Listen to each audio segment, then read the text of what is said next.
부 말씀입니다. 너희도 온전하라. 너희도 온전하라. 자, 48절 말씀 한 절, 48절 말씀 한 절 보겠습니다. 오늘 5장 제일 마지막 절. 자, 앞을 보고 시작. 그러므로 하늘에 계신 너희 아버지의 온전하심과 같이 너희도 온전하라. 한 번 더 시작.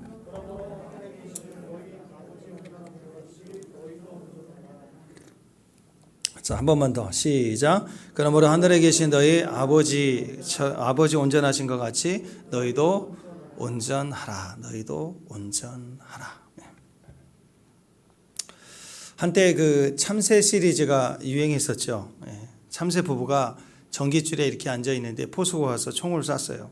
그때 남편 참새가 총을 맞고 쓰러지면서 눈을 감으면서 아내 참새에게 이렇게 말합니다. 여보, 내가 죽더라도 당신 딴 데로 시집가지 마.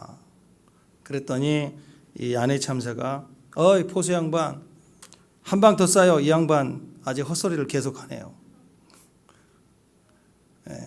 근데 똑같은데 그 옆에 부부 참새가 있는데 이번에는 포수가 총을 쐈는데 아내 참새가 총을 맞아 눈을 감으면서 한마디 합니다. 이제 아내 참새예요. 한마디 합니다. 잭.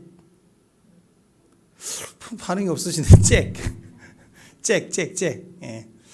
자, 이런 이야기들이 예전에 있었잖아요.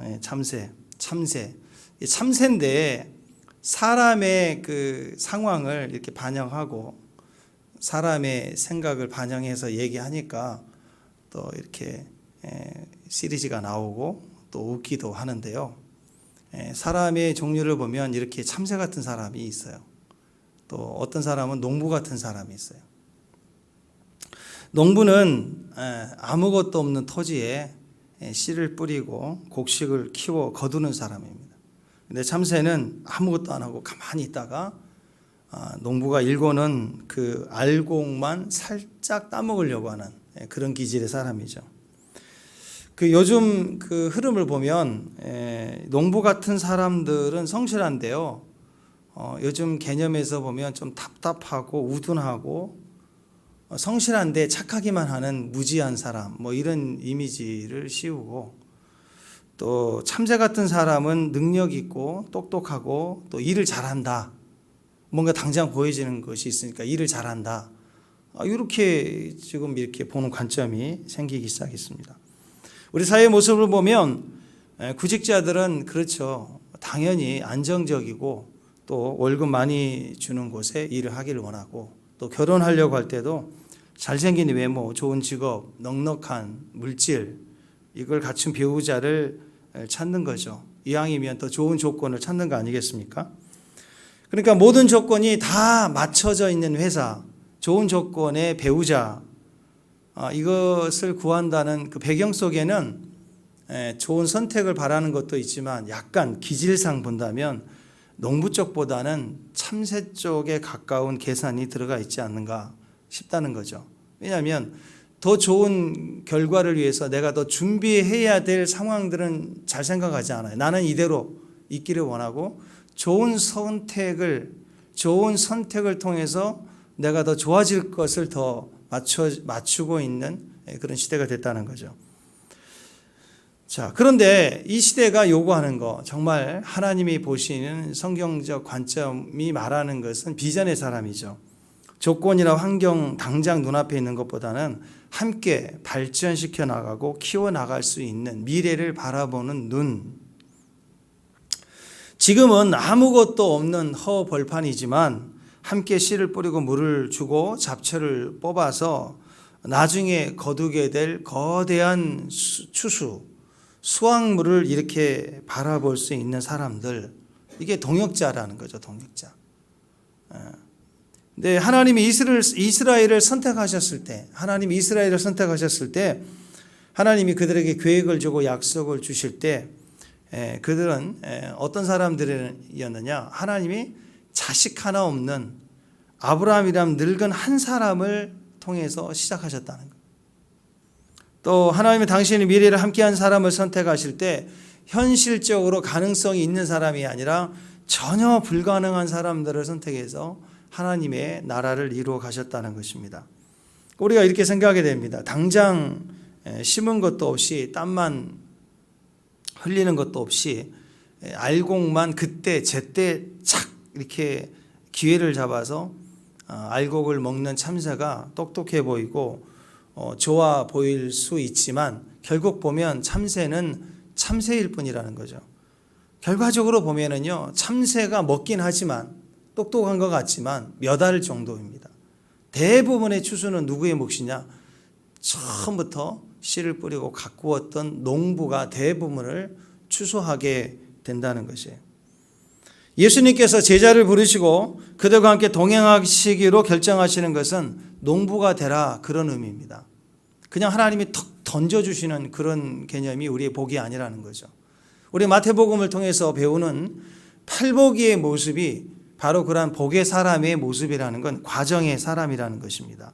그래서 어떤 일을 하고 있는 과정 중에 있는 사람, 당장 눈앞에 있는 것이 없어도 과정 중인 사람, 과정에 들어가 있는 사람, 또 그 사람의 대화 속에, 그 사람의 경험 속에 과정의 이야기가 분명히 있는 사람이 진짜라는 거죠.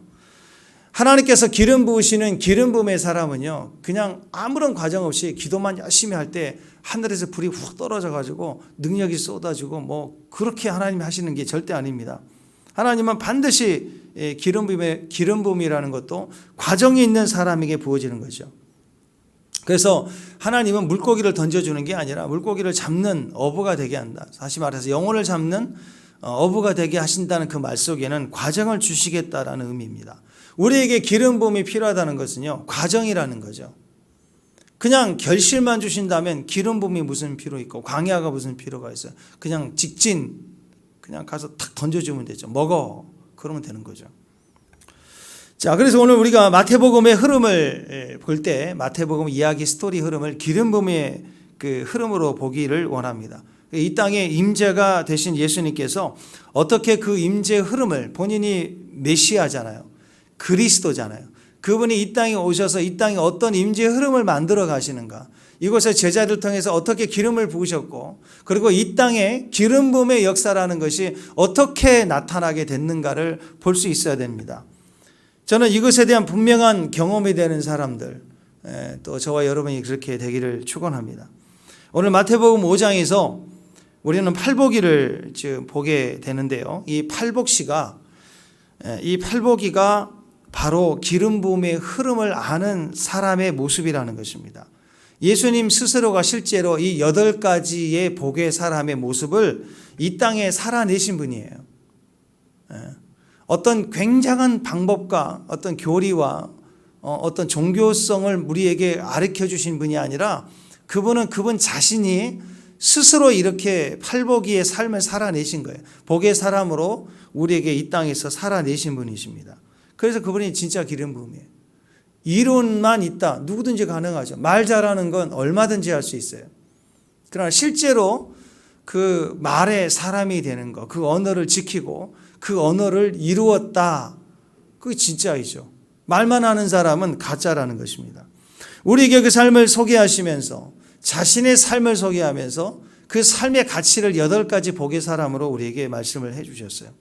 왜? 우리도 그 삶의 모습을 살아가라고, 그 8가지 복을 다 받는 사람이 되라고 우리에게 말씀하시는 것입니다. 자, 왜냐하면 하나님이 이미 율법을 통해서 이스라엘 백성들에게 이 8가지 복에 관한 이야기들을 이미 다 주셨어요. 복의 근원이 되도록 율법으로 다 말씀해 주셨어요. 근데 예수님 와서 보니까 그 말씀하신 율법과 그들이 알고 있는 율법이 좀 달랐다는 거죠. 구약 성경의 모든 말씀이 율법입니다. 율법은 선합니다. 율법은 틀리지가 않아요. 그런데 그 율법이 이 땅에서 예수님이 모세를 통해서 계명을 주고 나서 예수님 오실 때까지 와서 보니까 그 율법이 아니었다는 거예요. 우리가 게임할 때 한 10사람 이렇게 세워놓고 앞에서 이렇게 뭐 사랑하다 보면 말이 나중에는 뭐 서라 뭐 이렇게 가잖아요. 안 해보셨어요? 예수님이 정확하게 율법을 우리에게 말씀의 법을 주셨지만 이게 예수님 오실 때 보니까 그 율법이 아니더라 이거예요.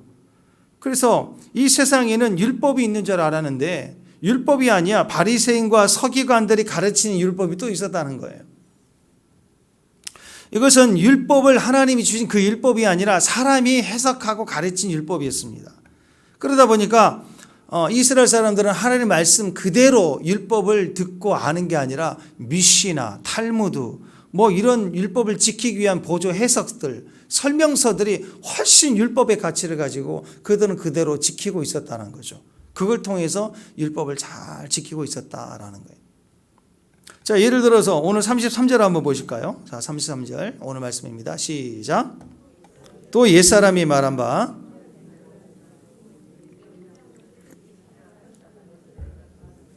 자, 여기서 옛사람이 말한 바는 율법이죠. 근데 하나님이 말씀해 주신 율법이 아니라 바리새인과 서기관들이 가르치고 해석해 주었던 율법이에요. 그들이 지금 현재 지키고 있는 율법을 말하는 거예요.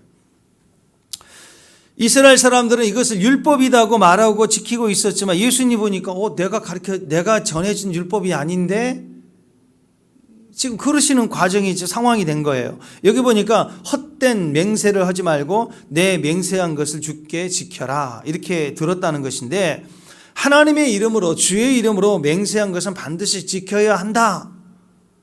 반드시 지켜야 된다. 이 말씀이거든요.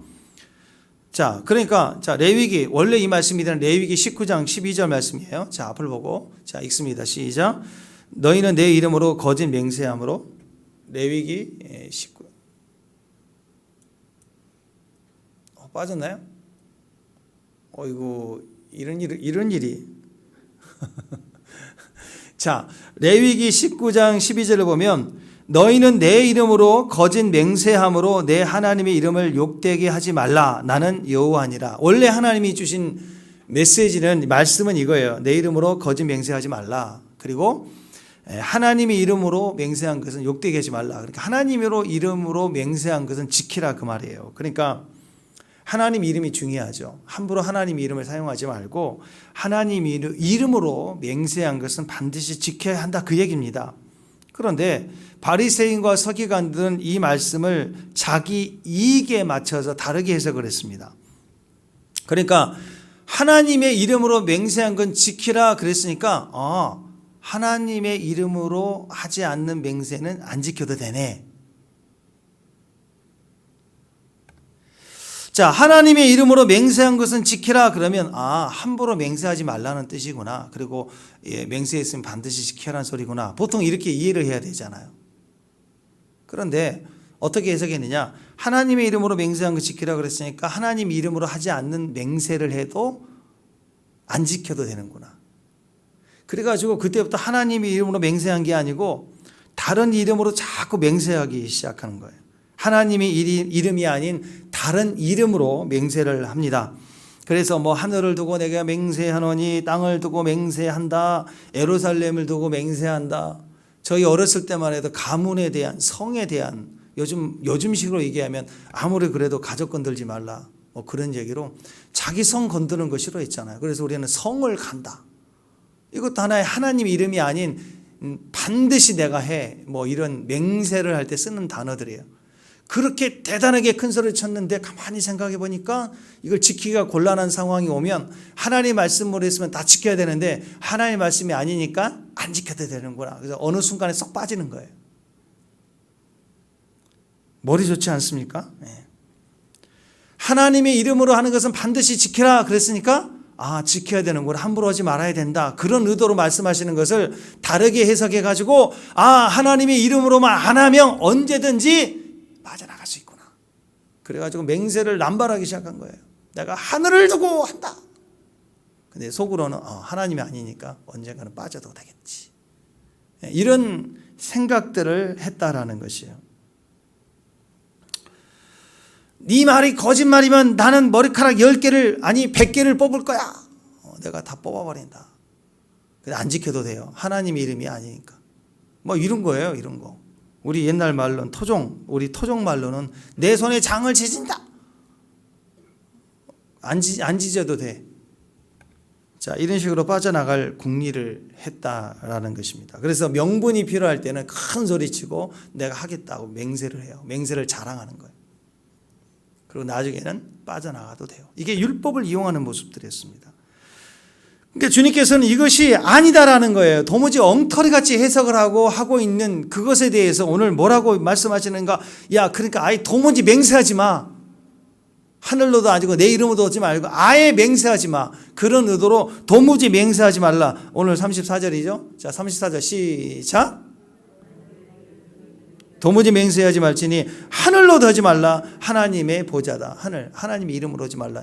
하늘로도 했단 말이에요. 하늘로도 하지 마. 지키지도 못할 맹세, 가치 없는 것에 대한 맹세 같은 거, 쓸데없는 것에 맹세하지 말라는 거예요. 왜냐? 사실은요, 진짜 행동하는 사람들, 진짜 지키는 사람들은요, 맹세 같은 거 안 해요. 보면 늘 새벽에 나와 있는 사람, 매일 큐티 이렇게 하는 사람들 보면 맹세하고 나오는 분들이 아닙니다. 그냥 새벽에 일어나는 거예요. 늘 큐티 하는 거예요. 근데 가끔씩 보면 목사님 저는 하늘이 두 쪽 나도 저는 새벽을 오늘부터 깨우겠습니다. 어떤 일이 있어도 큐티는 반드시 하겠습니다. 이렇게 막 말을 자꾸 하는 사람들 보면 들쑥날쑥 하다가 안 하다가 가만히 보면 막 맹세하는 사람들을 들쑥날쑥해 항상 보면. 그러나 나올 사람은 맹세 안 합니다. 매일 하는 사람은 맹세 잘 안 해요. 그냥 하는 거예요. 그러니까 도무지 맹세하지 말라라고 하는 의미는 맹세하려고 하지 말고 그냥 해라 그 소리예요. 그냥 해라. 맹세하지 말고 그냥 하라. 새벽이든 큐티이든 내 삶의 사명이든 비전이든 그냥 살아가는 하루하루의 삶이든 다 마찬가지입니다. 그냥 주님 저는 해낼 힘이 없습니다. 저는 연약합니다. 저를 도와주세요. 항상 기도의 자리에 있게 해주세요. 그러면서 기도해 가면 되는 거예요. 근데 오늘부터 정한 기도 시간에 반드시 있을 거라고 맹세를 하겠다고 막 그렇게 하고 기도하지 말라는 거예요. 우리는 연약하다는 거예요. 상황에 대한 연약함 때문에 기도해야 될 사람이기도 하지만 그렇게 시작을 해봐야 그 기도도 작심삼일이죠. 3일도 못 갈 수가 있어요. 몇 번 하다가 꾸준히 하지 못하는 연약감, 기도 자체의 연약함도 우리의 모습이라는 거예요. 그러니까 내 결심, 내 결단, 내 장담, 내 각오 뭐 이런 것으로 뭔가 해보겠다고 막 큰 소리 치고 광고하고 그러지 말고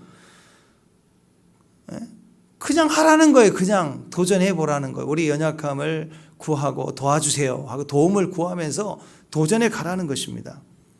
사실 우리라고 하는 사람들은요, 자기 노력으로는 새벽도 안 되고 큐티도 잘 안 된다고요. 우리 인생에 우리 스스로 결단과 노력으로 다 해낼 수 있는 사람 없습니다. 없어요.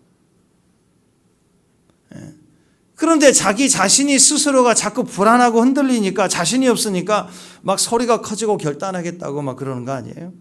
성을 갈겠다느니 뭐 손에 장을 지지겠다느니 뭐 하나님 이름을 걸겠다. 내가 누구냐? 나는 한다면 하는 사람이야. 막 이런 소리. 이렇게 자꾸 맹세를 왜 할까?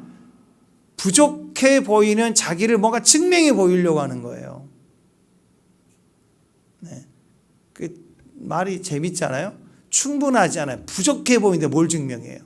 드러내는 것마다 부족할 거 아니에요.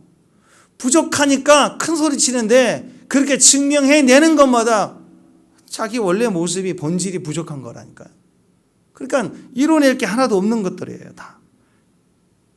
그래서 성경은 항상 자기 자신을 증명해내라 해보신 적이 없어요. 성경은 항상 뭐라고 하시는가? 자기를 부인하라 그랬어요. 자기를 증명해 보이라가 아니라 자기를 부인하라 이렇게 말씀하고 있어요. 누가복음 9장 23절입니다. 시작.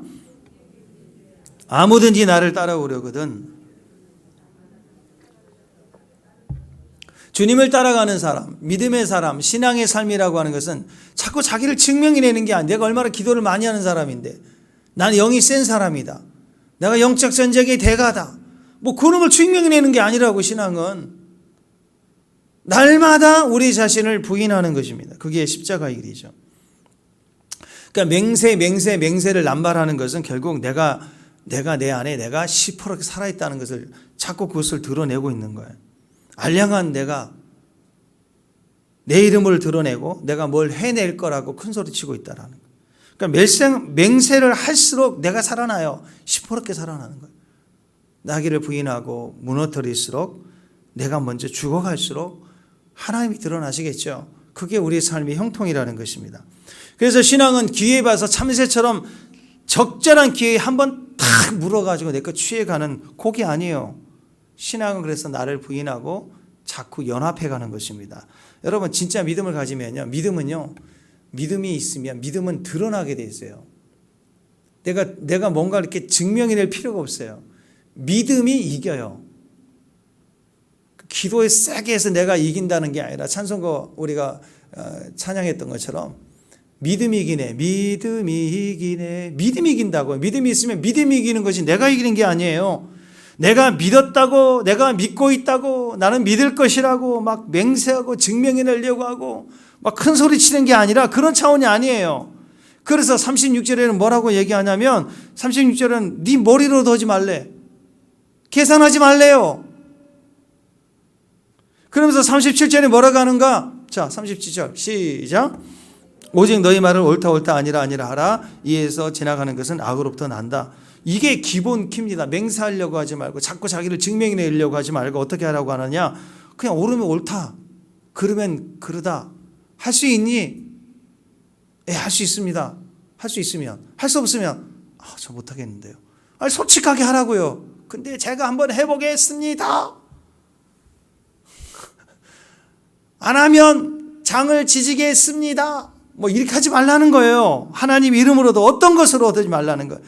예 아니요로 말할 수 있으면 예 아니요로 하라는 거죠. 우리 주변에는 이 스스로의 정도를 부인하고 왜곡했을 때 이런 이름 별명들이 붙여지지 않습니까? 얘가 아니요를 말해주는 말을 하면 얘인데 아니요라고 자꾸 하면 너 위선자야. 예 해놓고 행동을 안 하면 너는 이게 배신자.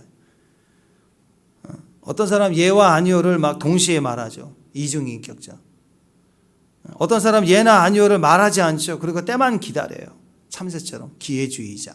뭐 이런 거 아니에요. 그렇게 살지 말라고. 그냥 예면 예, 아니면 아님. 그러면 단순해요. 맹세할 필요도 없어요.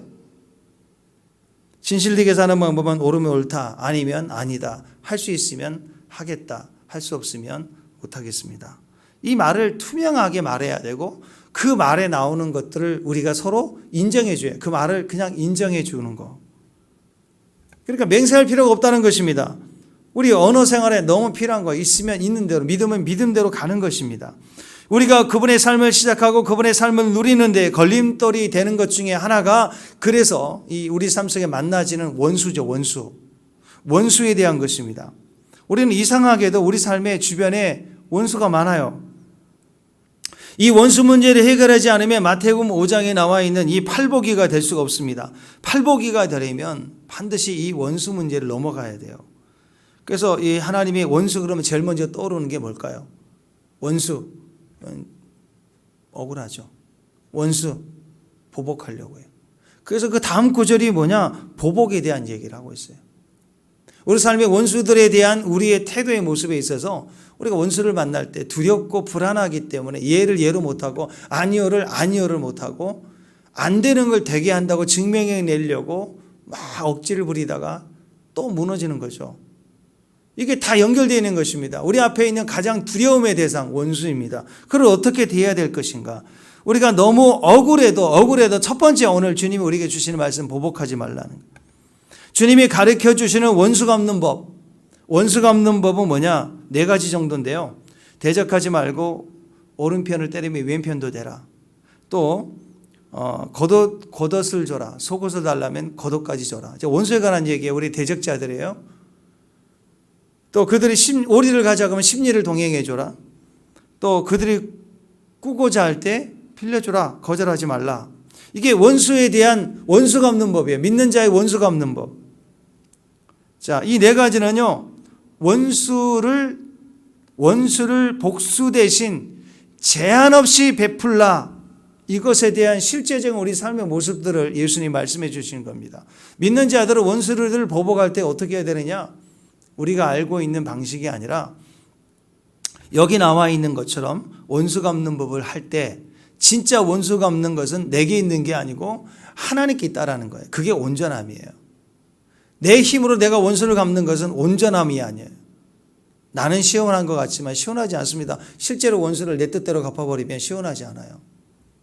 절망적이에요. 여러분 옛날 중국 영화, 우리 어렸을 때 중국 무술 영화 레파토리가 똑같잖아요.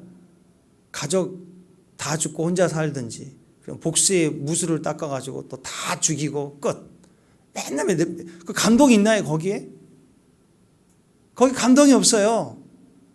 그래서 원수 갚는 것은 하나님의 방법에 대해서는 우리가 할 일은 뭐냐? 우리가 할 일은 원수를 대신해서 복수하는 게 아니라 우리는 베풀어 주는 거예요.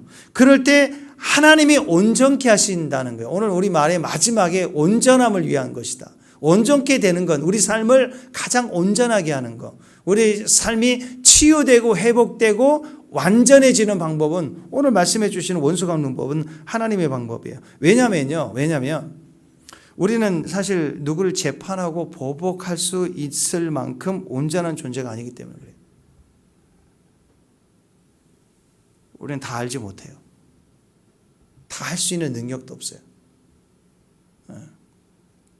자, 예를 들어서 요즘 얼마 전에도 그런 사건이 있었잖아요. 층간소음 때문에 살인까지 한 거예요. 살인까지 쫓아가가지고. 그래서 요즘엔 두렵죠. 9시 넘어서 청소기 돌리면 막 달려와서 너 죽으려고 그래? 가만히 있어. 가만히 있어. 밑에서 칼 들고 올라올 수 있어. 가만히 있어. 뭐 이런 분위기가 지금 이렇게 있는데요. 자, 바늘도둑이 소도둑 된다. 그런 식으로 층간소음이 쌓여서 커져가면 결국 살인까지 부르게 된다. 뭐 그런 얘기 아니겠습니까? 그러니까 층간소음이 발생해서 스트레스 받고 서로 싸움이 일어났을 때, 분쟁이 일어났을 때 오늘 주님이 말씀하신 율법의 최대치는 뭐냐? 복수의 최대치는 동형보복법이에요. 똑같이 해주는 거. 거기가 복수의 최대치라고요.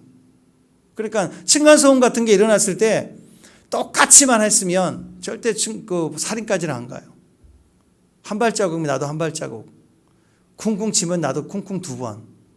근데 그게 아니죠. 방법도 달라지고 조금 더 세게 하고 조금 더 세게 하고 이렇게 나중에는 더 커지게 되고 나중에 이렇게 충격적인 사건 보복을 하고 보복 당하니까 더 세게 보복하고 결국 유치하지만 그렇게 하다 보니까 결국 절제하지 못하는 상황까지 가게 되는 사건이 일어나지 않습니까?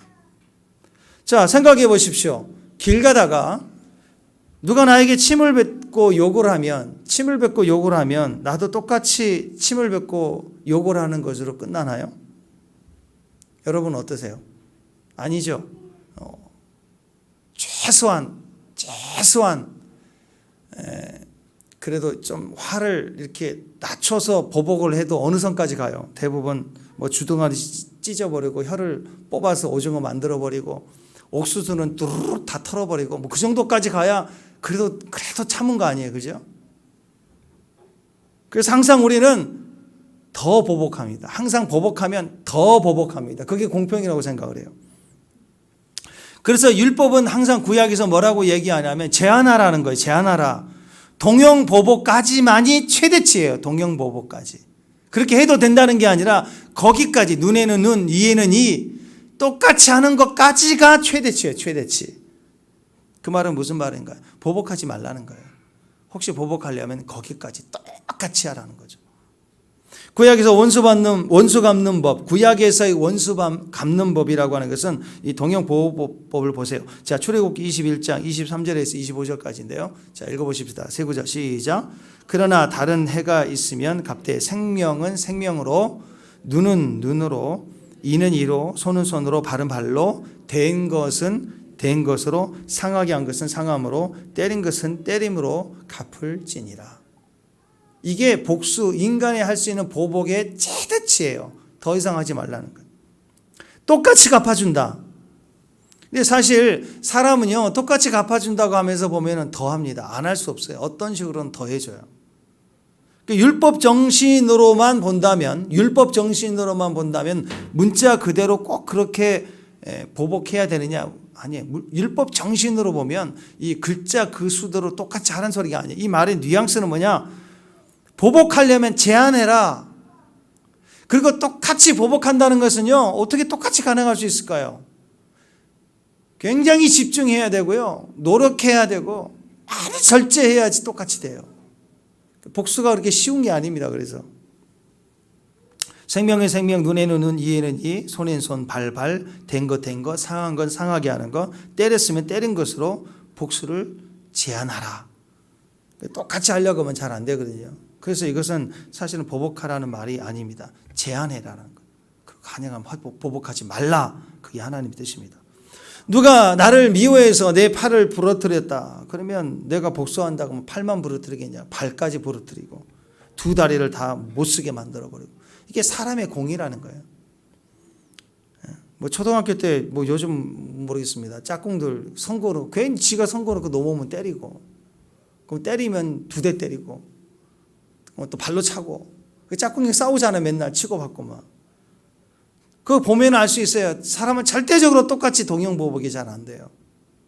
그러니까 율법적으로 꼭 보복하려면 그게 최대치 하다가 그 선을 넘지 않으려고 하면 보복이 이루어지지 않게 되겠죠.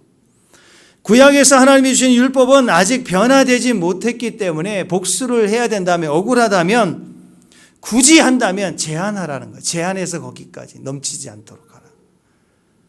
이게 보복의 최대치입니다. 그 이상은 안 된다. 보복을 하되 제한하라. 아니면 하지 말라. 그게 하나님 원뜻이에요. 근데 우리가 팔복의 누림이 되기 위해서는 원수 갚는 것이 그런 보복이 아니에요. 그래서 예수님이 원래 의미는 구약에서 메시지대로 동형 보복이 아니라 그것이 제한이기 때문에, 아니면 하지 말라는 것이기 때문에, 하나님은 내가 보복할 거야. 보복자는 나야. 그러니까 너는 어떻게 해야 되느냐? 오늘 이 네 가지를 예를 들어서 이 네 가지를 하라는 거예요. 이게 보복하는 거예요. 그러면 내가 보복해 줄 거다. 하나님이 완벽하게 온전하게 보복을 해주겠다. 그 뜻입니다. 그러니까 진짜 원수를 갚으려면 동형보복 불가능해요. 똑같이 안 되거든요. 옆에서 탁 어깨를 한번 쳤다. 그럼 그 강도와 그 세기를 똑같이 할 수 있나요? 조절해 갖고? 안 돼요, 우리는. 그러니까 제한하라는 거예요. 그리고 차라리 그게 안 되기 때문에 보복하지 마. 그럼 어떻게 해야 되느냐? 내가 보복해 줄게. 그러면 너는 어떻게 해야 되느냐? 네가 하는 대로 동형보복하지 말고 이렇게 한번 해봐 하고 우리에게 알려주는 게, 자, 39절부터 나와요. 39절. 자, 실제적인 예입니다. 어떻게 보복하는지. 39절 시작. 나는 너에게 이르노니 악한 자를 대적하지 말라. 누구든지 내 오른쪽 뺨을 치거든.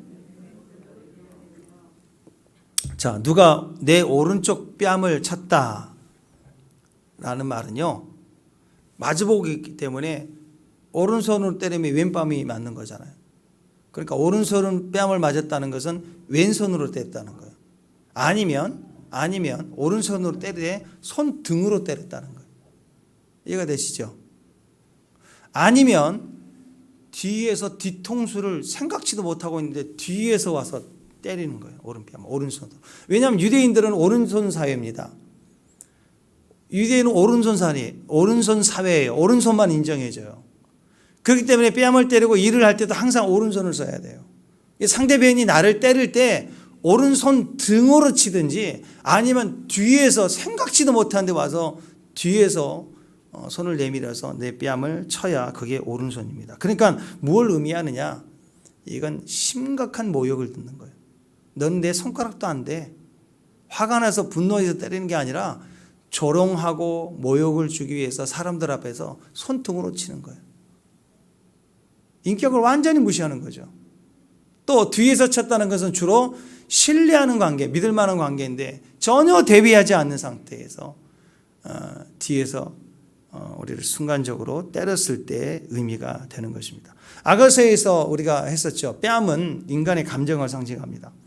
감정이 상했다라는, 상한 감정이 되도록 모욕을 주고 심각하게 인신공격을 주고 수치를 주었다는 것입니다. 자, 그래서 어떻게 해야 되느냐? 오늘 예수님은 나도 똑같이 그렇게 해줘야지, 그건 온전함이 될 수 없어요. 또 그렇게 할 수가 없어요. 동형보복을 똑같이 할 수, 그 강도와 그 속도와 그걸 어떻게 해요? 파이터도 아니고 파이터도 그렇게 못하는데. 그러니까 보복을 하나님께 맡기고 어떻게 해주느냐? 왼뺨도 내밀어라 이렇게 얘기를 하고 있습니다. 그러니까 보세요. 뺨이 아픈 게 아니라 뺨을 맞은 것에 대한 그 상황, 많은 사람 앞에서의 수치를 당하고 모욕을 당한 것에 대한 마음이 훨씬 더 크잖아요. 그럴 때 나는 어떻게 해? 뺨이 아니죠. 어떻게 해? 뺨이 아니죠. 그냥 머리를 꺾어버리고 싶죠. 그냥. 안 그래요? 가죽 쭉 벗겨버리고 싶잖아요. 나한테 모욕을 줬으니. 죄송합니다. 여러분하고 코드가 안 맞는 것 같아요. 가서 그냥 가죽을 벗겨버리고 싶어요. 그냥 달랑달랑 매달리고. 왜? 사람들 앞에서 나를 모욕을 줬으니까. 이 뺨이 아프고 안 아프고의 문제가 아니라 어떻게 나를, 이 신성한 나를 그냥 다 뽑아버리고 싶은 거예요. 진짜. 근데 그렇게 하지 말라는 거죠. 그 순간 그 마음을, 그 감정의 상함을 오늘 이 말씀처럼 왼뺨을 대란 말은 내 감정을 말씀으로 누르는 거예요. 말씀을 눌러버린 거죠. 그래서 절제하고 왼뺨을 댈 수 있는 사람이라면 그것은 광야 졸업을 의미해요. 이런 사람들은 영적으로 광야를 졸업한 거예요. 이런 사람들은 마침내 복을 주려 하심이었더라. 40년 훈련 기간의 졸업장을 의미하는 거예요. 이런 내면을 가질 수 있다면요, 하나님은 그 사람에게 반드시 복을, 이 팔복이의 모습을 가지게 하시는 거예요. 팔복이의 모습처럼 살게 하시는 거예요. 결국 무슨 의미입니까? 하나님 손에서 사람이 형통해지잖아요. 사람이 커지잖아요. 이런 사람들은 클 수밖에 없어요. 네. 생각해 보세요. 사람들 앞에서 심하게 손등으로 치고 뒤통수를 치면서 낄낄거리고 우습게 여기고 모욕을 줬는데 이 사람이 나중에 검찰총장이 됐다. 그럼 그 다음에 대통령 아니에요. 그러면 그렇게 잘 돼버리면 그 모욕했던 사람이 얼마나 발발발발발 떨까요? 그죠? 이게 부끄러웠고 무서운 거라고요. 그러니까 이 감정을 하나님의 말씀으로 내려놓고 왼뺨을 댈 수 있을 만큼의 내면이 되면 이 팔복이의 온전함이 되는 거예요. 하나님이 그를 크게 쓰실 수밖에 없는 내면이 되고 환경도 하나님이 기름 부어서 주시는 거예요. 그래서 수치를 이기는 사람이 진짜예요. 다윗도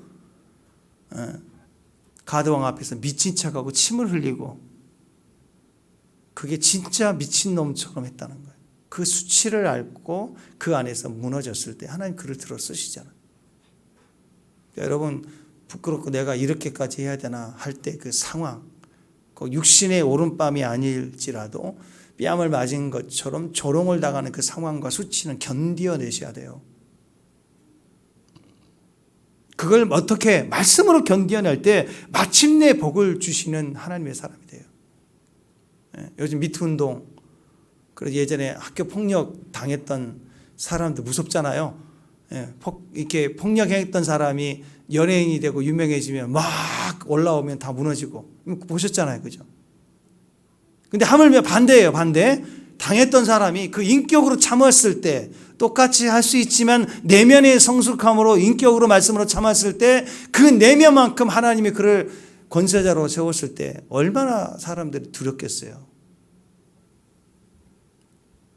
또 두 번째 뭐가 나오냐면 속옷을 가지려고 하는 사람. 이것도 심각한 모욕당함을 의미하는 것입니다. 이스라엘 법에 의하면요, 겉옷은 저녁에는 너무 춥기 때문에 겉옷은 이불과 같은 거예요. 그래서 율법으로도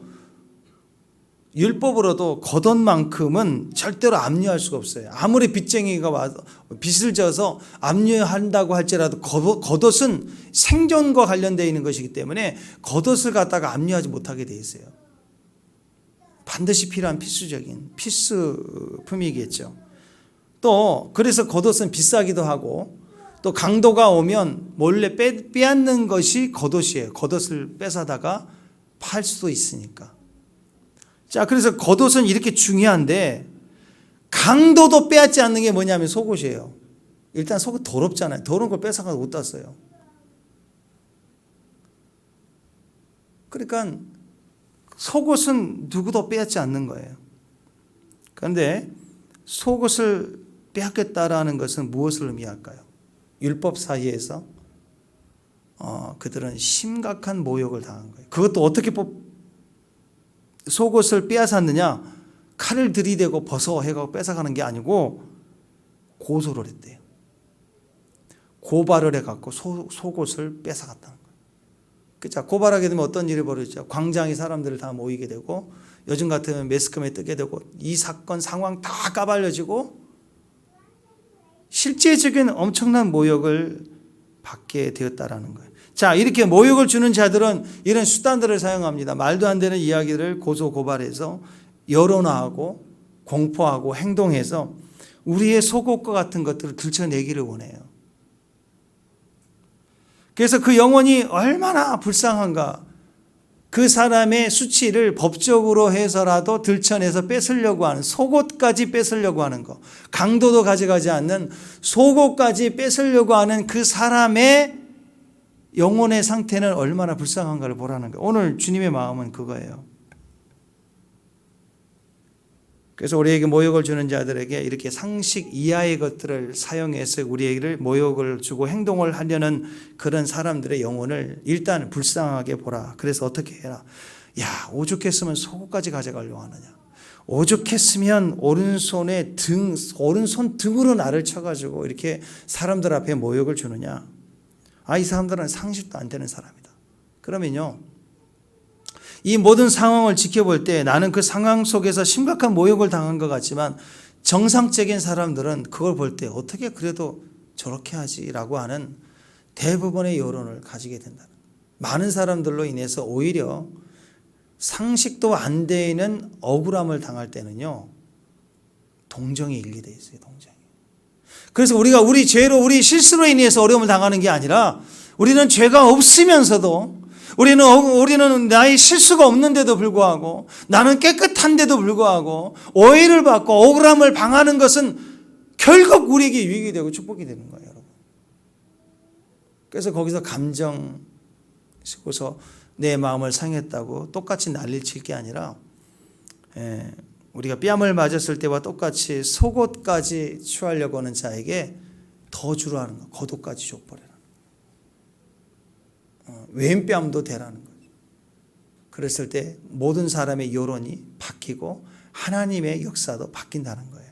그게 원수 갚는 법이 하나님의 모습입니다. 우리 주변에 보면은요, 늘 피해 망상에, 혼자 판단에, 상식 이하의 행동을 하는 사람들, 혼자만의 리그를 하는 거예요. 정식적으로 보면 이상하다 싶은 모습으로 막 화를 내면서 사는 사람들 보면은 싸움닭 같습니다. 말 한마디, 행동, 표정 하나, 자기 느낌 하나하나까지 다 반영해가지고, 그리고 막 하루 종일 전쟁을 치르면서 사는 거예요. 맨날 분노하고 있어요. 혹시 그럴까봐, 혹시 내가 그런 모습일까봐 우리 스스로가 우리 자신을 조절할 수 있는 이 조절기가 뭐냐? 동형보호법이에요. 그게 최대치예요. 그거 생각하라는 거예요. 그 조절기를 가져가라는 거예요. 그리고 내가 그 감정의 영역들을 내가 이겨낼 수 있는 만큼 인격이 있고 말씀이 있다 그러면 품어주라는 거. 오늘 여기서 얘기하는 것처럼 품어주라. 그러니까 누군가가 비정상적인 것으로 속옷을 요구하고 손등으로 치고 하는 그런 상황이 된다면, 이 사람은 정신적으로 뇌가 파괴됐구나, 불쌍한 사람이구나, 이렇게 봐야 된다는 거죠. 41절에 보면 오리심리, 부역법이거든요. 자, 41절 읽습니다. 시작. 또 누구든지 너로 억지로 오리를 가게 하거든 그 사람과 심리를 동행하라. 자, 로마가 지배했던 그 시대입니다. 로마가 지배했을 때 로마 병사들은요, 길 가는 유대인들 언제든지 너 이리 와봐 해서 부역할 수 있는 힘이 있었어요. 부역권이 있었어요. 그래서 재수없네, 난 걸렸네. 옛날에 그 순사들이 보면 그랬잖아요. 일본 순사 온다 그러면 너 이리 와봐. 직결권이 있었거든요. 반항하면 칼로 죽이고. 그러니까 순사만 오면 피했잖아요. 로마 시대에도 그랬습니다. 그래서 무언가를 일을 시키면 내 일을 하다가도 로마 병이 시키면 순종했어야 되는 것입니다. 이게 나라를 잃은 사람들의 모습이죠. 자, 그럴 때 어떻게 해야 되느냐? 억지로 하게 했을 때, 그때 재수없다, 그러지 말고, 난리치지 말고, 갑자기 억울하잖아요. 억울하지만 오리를 가게 하거든. 억지로 오리를 가게 하거든. 부역권을 사용해서 오리를 가라 그러면 뭐 오리는 한 2kg잖아. 심리가 4kg고. 정확한 수치는 아니지만 대략 잡아서 한 2kg다. 2kg 이 짐 들고 가. 그러면 괜히 잘못 걸렸다. 아, 재수없다. 그러지 말고 억지로 해야 될 수밖에 없는 상황이잖아요. 그렇죠?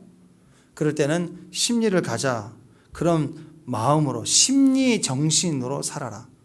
그러니까 로마 병정이 그럴 수도 있고 또 요즘 같으면 직장에서의 일에 내가 맡을 일 이상으로 무언가를 더 억지로 더 시키는 부분일 수도 있고 또는 내 원수가 내 앞에서 부당하게 일을 요구할 때 화딱지 나잖아요. 그죠?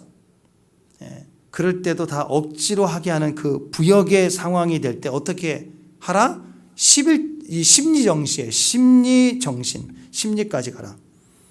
어떻게 그래? 그게 아니라 그래, 심리 가지 뭐. 그런 마음으로 살라는 거예요. 집에서부터 시작해서 교회 일, 직장 일,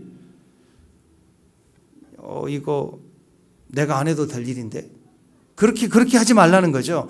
그렇게 가면 원망 불평으로 가지 않겠습니까? 그래서 누가 억지로 오리 가자 그러면 심리 정신이다. 그래, 심리 가지, 뭐, 심리하지.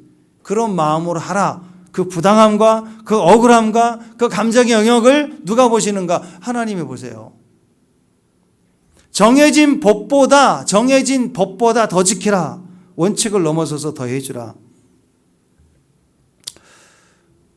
11조에 관한 부분들도 그래요. 어떤 분들은 그런 질문을 합니다. 목사님, 세금을 포함해서 해야 됩니까? 아니면 세금 제하고 나는 것을 11조 해야 됩니까? 뭐가 맞죠? 믿음이 답이에요.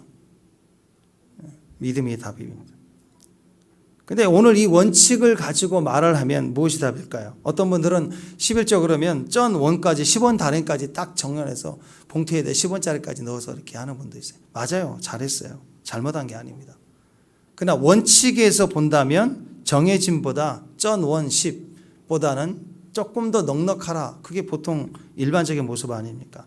아슬아슬하게 정확하게 드리겠다 보다는 넉넉하게 드리고 섬기는 거. 그게 맞는 거죠. 그래서 미국의 그 서양의 팁 문화가 그렇게 나온 거예요. 그러니까 요즘에는 이제 코비드 시대 지나가면서 미국도 이제 그 팁을 갖다가 다 이 온라인으로 카드로 하다 보니까 뭐 자기 마음대로 해야 되는데 무조건 10% 이상을 뭐 샌드는 20%까지 팁을 해서 카드로 다 긁어버리니까 지금 이 팁 문화가 조금 불만이 많아진다. 그랬는데 좋게 보면 그래요. 나를 잘 서빙해주고 친절하게 해준 것에 대한 대가를 아주 작은 10%가 사실 그 이하를 줄 수도 있는 건데 그래 서빙을 해주면서 섬겨주면서 나의 가치가 더 높아지는 거예요. 팁이라는 것은. 그런 문화에서 우리가 넉넉하게 주라는 거예요. 율법에서도요. 추수할 때 하나님의 법은 뭐예요? 땅에 떨어지는 거 줍지 말라. 이삭 줍지 말라. 땅에 내 귀퉁이에 있는 것은 거두지 말라. 그것은 고아, 과부, 나그네를 위해서 예배에 두라는 거죠. 그러니까 이게 최대치라니까요. 최대치. 그것만 지키는 게 아니에요. 근데 어떤 사람들은 룻기에 보면 보아스 같은 사람은 어떻게 해요? 하인에게 야 그걸 싹 들고 가지 말고 흘리고 다녀. 일부러 주인이 종들에게 다 긁어 오지 말고 흘리고 다녀. 더 흘리게 하고 더 대충 훑어서 그냥 와. 그냥 오늘 여기 다 끝. 구석지까지 딱 정해가지고 딱 선을 그어서 여기까지 다 쌍쓸이 하지 말고 넉넉하게 흘리라는 것이죠. 왜? 이것을요 추수해가지고 그냥 이렇게 줘버리면 자기 이름으로 주는 거고 줘버리면 자존심 상해요. 그래서 고아 가부도 똑같이 수수 때가 되면 나와가지고 정당하게 넘에 바치지만 흘린 것을 걷어갈 수 있는 정당한 자기 노동과 일에 대한 성취감이 있는 거예요. 그래서 그 자존심을 세워주면서 공급해 주시고자 하는 뜻이 하나님의 뜻이거든요. 자, 그런 마음으로 보면 11조든 어떤 것이든 우리가 섬기는 일이든 다 넉넉하게 하라는 거죠. 보면 그래요. 뭐가 필요해서 도와주세요. 그러면 와서 교회 일도 그것만 하는 게 아니라 다 살펴서 더 해주고 챙겨주고. 그게 하나님의 일을 하는 사람들의 모습이에요. 근데 그것만 해. 또 그것도 시킬까 봐 불안해하고. 그건 믿음의 영역이죠. 하지 말라는 거죠. 근데 하나님 앞에서는 이 원리라는 것은 원수 앞에서도 이런 모습이라면 우리가 주를 섬기고 교회를 섬기는 모습에서는 더 넉넉하게 더 풍성하게 하라는 것이 하나님의 보복의 모습입니다. 이게 하나님의 원리입니다.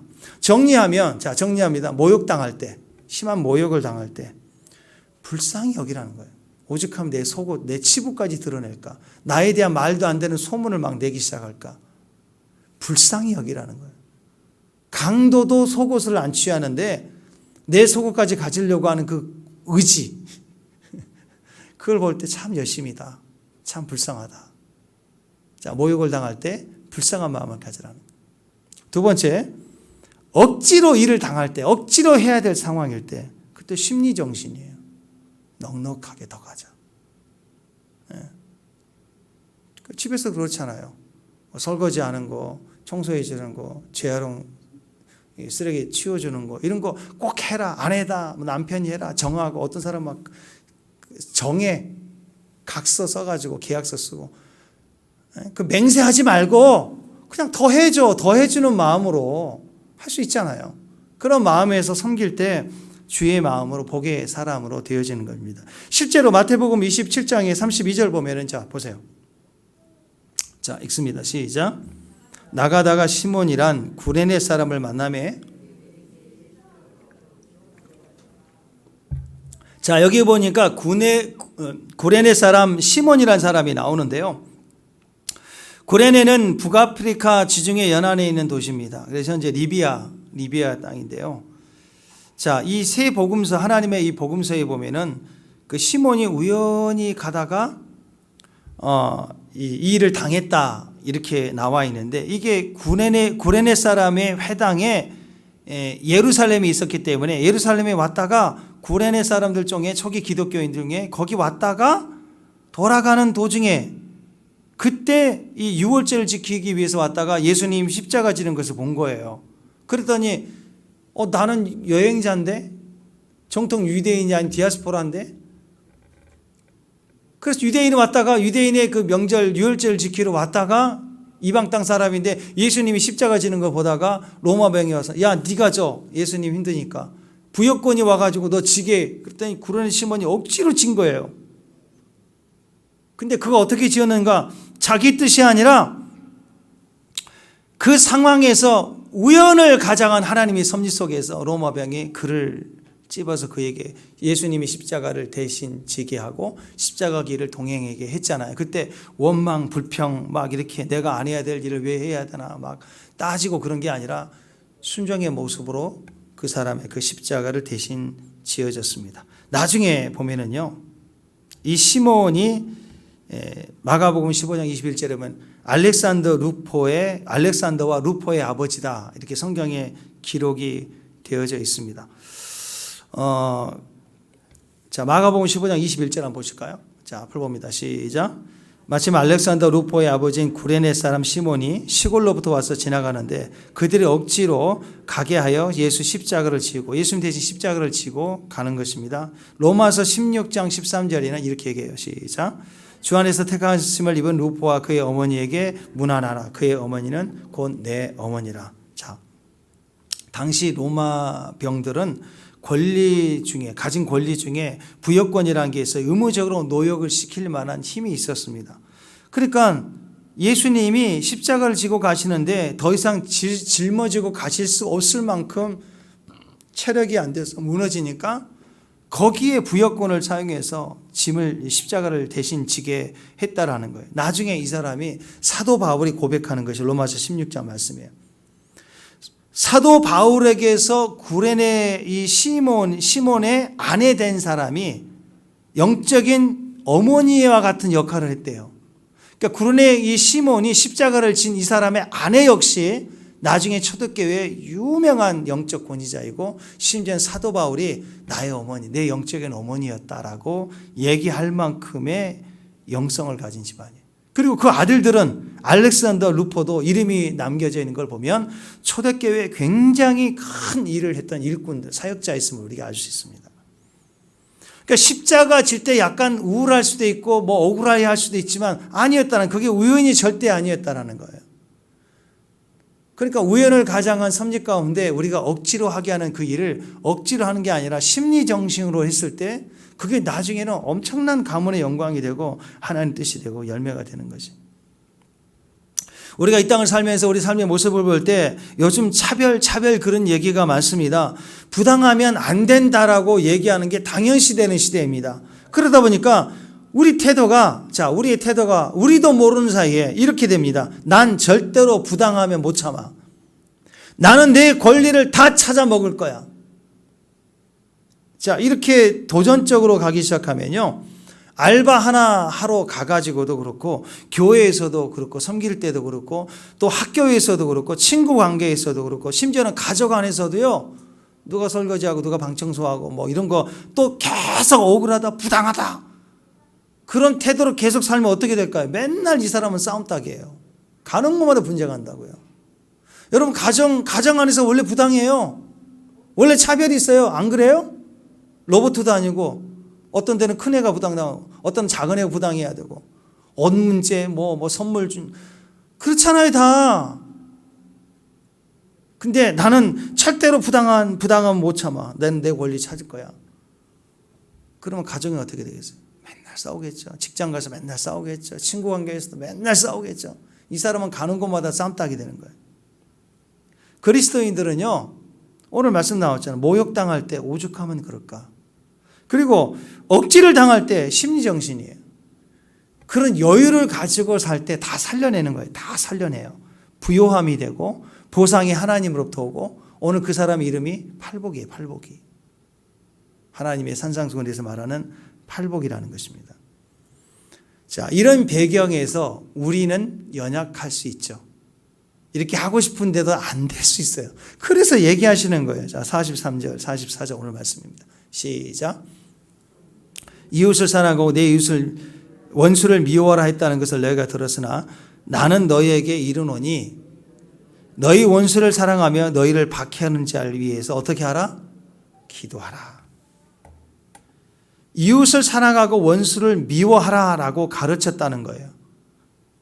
그런데 주님은 성경 어디에도 원수를 미워하라는 말을 하신 적이 없어요. 이것은 율법의 해석이에요. 바리새인들, 미시나, 서기관들이 해석해서 가르쳤던 율법이 그랬다는 거예요. 그들은 그렇게 들었어요. 어떻게 들었냐? 이웃을 사랑하고 원수를 미워하라. 그렇게 들었단 말이에요. 그렇게 배웠다는 거예요. 미시나에서. 근데 아니었다라고요. 하나님은 절대로 그런 말씀하신 적이 없어요. 그래서 이 사람들은요, 성경 어디에서 원수를 미워란 말이 없었지만, 자, 원수를 구약에서는 이렇게 얘기했습니다. 자, 이 말씀도 보십시다. 출애굽 22장, 23장 4절 5절 보면 내가 만일 내 원수의 길 잃은 소나 나귀를 보거든 반드시 그 사람에게로 돌려라. 원수의 것인데 쌤통이다 그러지 말고 대로 돌려달라는 거예요. 5절 시작. 내가 만일 너를 미워하는 자의 나귀가 짐을 싣고 엎드러짐을 보거든 그것을 버려두지 말고 그것을 도와 그 짐을 부릴지라. 도와라는 거예요. 원수의 짐, 원수의 일. 원수의 길 잃은 소나 나귀를 보면 찾아서 돌려주라. 너를 미워하는 자의 짐을 나귀에게 싣고 엎드려지면 가서 도와주라는 거예요. 서기관과 바리새인들은 이게 싫은 거예요. 이게 싫은 거라고. 이렇게 하기가 싫은 거예요. 그러니까 어떻게 해요? 내 동족은 이웃이고 이방인은 이웃이 아니잖아. 그러니까 우리의 원수는 이방인. 그래서 이웃과 원수를 이렇게 선을 그어놔 버렸어요. 자기가 정했어요. 자기가 정한 선에서 이웃이고 그 선을 넘어가면 원수고. 자, 그래가지고 원수를 미워해. 이방인을 미워해야 되잖아. 하나님의 백성이 아니니까 원수를 미워해야 된다. 이웃은 사랑하되 선을 그어서 원수는 미워해야 된다. 이렇게 해석을 했다라는 거예요. 사람은 불완전하고 부족한 존재이기 때문에 누군가 무엇하고 규정하는 것 자체가 사실은 사람이 잘못한 것이에요. 한번 생각해 보십시오. 여러분 누가 원수예요? 여러분의 누가 원수예요? 누가 이웃이에요? 여러분이 정한 그것이 맞을까요? 원수가 있고 이웃이 있다면 그 차이점이 어디가 있을까요? 어디까지가 원수이고 어디까지가 이웃입니까? 자, 마귀는 선악과 정신이기 때문에요. 유대인들의 이방인은 원수, 또 이웃은 바로 같은 동족 이렇게 구분했던 것처럼 내 판단으로, 선악과의 판단으로 규정을 정합니다. 너는 원수, 내 이웃, 너는 내 편, 너는 내 편이 아니야. 이것을 누가 정하느냐? 내가 정해요. 너는 악해, 나는 선해. 그래서 악하면, 나에게 잘하면 선, 나에게 잘못하면 악. 그리고 악은 원수, 너는 미워해도 돼. 자꾸 이렇게 가지를 쳐가지고 이 율법을 다르게 해석하는 거예요. 한번 생각해 보세요. 만일 우리가 불교, 이슬람, 또 유대교, 공산주의 이게 원수로 규정해버리면 선교할 필요 없죠. 지상명령이 성취될 수가 없습니다. 맨날 우리는 교회 안에서만 예배하면 되고 성도님 가정 안에만 왔다 갔다 하면 되는 거예요. 이슬람 지역 가지 말고 불교 지역 가지 말고. 그러면 지구 땅끝까지 복음이 전해질 수 있을까요? 아니라고요. 예수님 당시 로마가 원수였습니까? 구약의 바벨론이 원수였나요? 이스라엘 멸망시킨 원수였나요? 아니었다라는 거예요. 네. 자, 사도 바울이 사울이었을 때 사울이 원수였나요? 아니었어요. 나중에 보면 형제가 되고 사도 바울에 대해서 초대교회를 이끌어 갔잖아요. 영원한 원수가 없어요. 원수는 딱 하나예요. 너희 대적 마귀 원수. 마귀가 원수이고 사람은 원수일 수가 없어요. 우리에겐 이웃만 있어요. 복음이 필요한 사람들이에요. 성숙이 필요한 사람들이에요. 변화가 더 필요한 사람들일 뿐입니다. 그러니까 선악과로 살면 안 돼요. 선악과로 내 편, 네 편, 남편, 악인, 선인 다 자기가 재판하라고 이건 옳고 이건 틀리고 이렇게 자기가 규정하며 살면 안 된다는 거예요. 정치 지도자이든 또 교회 지도자이든 가정에서 부모가 지도자잖아요. 부모는요 절대로 내 편, 네 편 하면 안 돼요. 어떤 바보 같은 부모는 자식이 칠남에 팔남에 되는데 내 편, 네 편을 가르고 얘기하더라고요. 큰 애는 뭐 이러고 작은 애는 이러고 아니야 얘는. 이게 이런 논리로 사는 사람은 불행할 수밖에 없어요. 다 이웃이에요. 다 품어야 돼요. 그래서 45절에 오늘 큐티 말씀 45절에 뭐라고 얘기합니까? 밖에 해가 비칠 때 악인에게는 안 비치고 의인에게만 비치나요? 아니죠. 46절에도 내가 너희를 사랑할 때 저를 사랑하면 그 얘기하시면서 내가 사랑할 수 있는 사람을 사랑하면 무슨 사랑이냐는 거예요. 47절에도 나에게 인사하는 사람에게만 나도 인사하겠다. 이게 무슨 성도예요? 이건 이방인들도 다 한다는 거예요. 이건 온전함이 아니에요. 자기는 옳아요. 자기는 잘못된 것과 옳은 것을 말하는 판단이 있다고 옳다고 얘기하지만 옳은 게 아니에요. 온전함이 아니에요. 자, 그래 다시 돌아가서 생각해 보면, 자, 동영보복을 하는 것은 말씀대로 하는 것이니까 맞는 거예요. 그죠? 근데 온전한 게 아니에요. 그것만이 그것만. 그건 최대치라는 거예요. 축복합니다. 축복합니다. 전체를 하라고 하신 율법대로만 하는 것도 불가능하지만 그러니까 그렇게 하지 말라는 거예요. 어떻게 하라? 온전함으로 하라. 온전함으로. 더해주라. 그럴 때 하나님 모든 것을 우리에게 더하게 하신다라는 거예요. 자, 우리는 어떻게 살아야 되는가? 우리 주변에 나와 함께 해야만 하는 원수 같아 보이는 이웃들이 우리 안에 있잖아요. 일반적으로 우리는 우리를 싫어하는 사람들을 이웃이라고 생각하기 힘들어해요. 그러니까 어떻게 해야 되느냐? 제일 쉬운 거예요. 기도부터 하라는 거예요. 기도부터. 온전함을 위해서 제일 좋은 방법은 기도부터 하는 것입니다.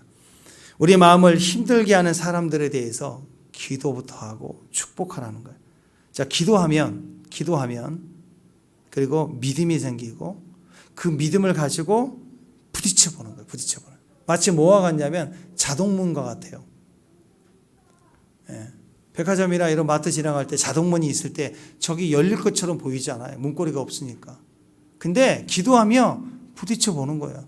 그 앞에 딱 가면 열려요. 사람의 모든 관계는 그렇습니다. 모든 계획을 다 알고 가는 게 아니에요. 믿고 가는 거예요.